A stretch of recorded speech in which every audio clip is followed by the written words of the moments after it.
विजयदशमी के मौके पर रक्षा मंत्री राजनाथ सिंह अरुणाचल प्रदेश में भारत चीन सीमा पर तवांग पहुंचे, जहां उन्होंने जवानों के बीच दशहरा मनाया और शक्ति स्थल पहुंचकर शहीदों को नमन भी किया, साथ ही शस्त्र पूजा की। इस मौके पर राजनाथ सिंह ने कहा, पीएम मोदी की अगुवाई में देश का कद दुनिया में बढ़ा है, लेकिन सैनिकों के योगदान के बिना कभी भारत का ये कद न बन पाता। इतना ही नहीं, उन्होंने ये भी कहा कि भारत का जो कद आज है वो सैनिकों के योगदान से ही संभव हुआ है। तो विजयदशमी के मौके पर रक्षा मंत्री राजनाथ सिंह अरुणाचल प्रदेश में भारत चीन सीमा पर तवांग पहुंचे। उन्होंने जवानों के बीच दशहरा मनाया, साथ ही उनका हौसला भी बढ़ाया, शक्ति स्थल पहुंचकर शहीदों को नमन किया, शस्त्र पूजा भी की। इस मौके पर राजनाथ सिंह ने कहा कि पीएम मोदी की अगुवाई में देश का कद दुनिया में बढ़ा है और जो देश का नाम ऊंचा हुआ है वो सैनिकों के योगदान के बिना संभव नहीं हो पाता। तवांग में पहुंचे रक्षा मंत्री राजनाथ सिंह और जवानों के बीच उन्होंने बुराई पर जीत का पर्व दशहरा मनाया।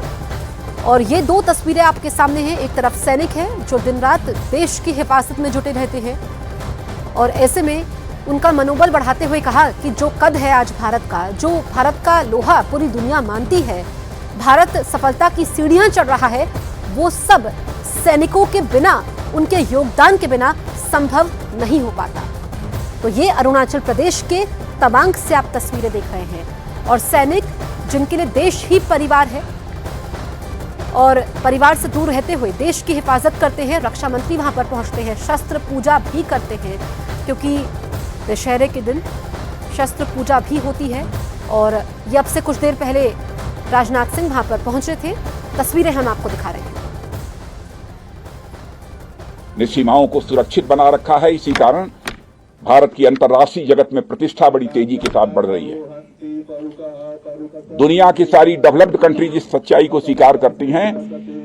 विगत 8, 9, 10 वर्षों में भारत का स्टेचर, भारत का कद यह अंतर्राष्ट्रीय जगत में बढ़ा है। और मैं स्पष्ट रूप से कहना चाहता हूं, हमारे प्रधानमंत्री मोदी जी के नेतृत्व में भारत का कद यदि अंतर्राष्ट्रीय जगत में बढ़ा है तो जो देश में आर्थिक विकास हुआ है उसका महत्व तो है ही, लेकिन आपने यदि देश की सीमाओं को सुरक्षित न रखा होता, आपका योगदान न होता, तो मैं विश्वास के साथ कह सकता हूं कि भारत का स्टेचर जो आज बना है सारी दुनिया वालों की नजर में, यह स्टेचर, यह कद न बन पाता।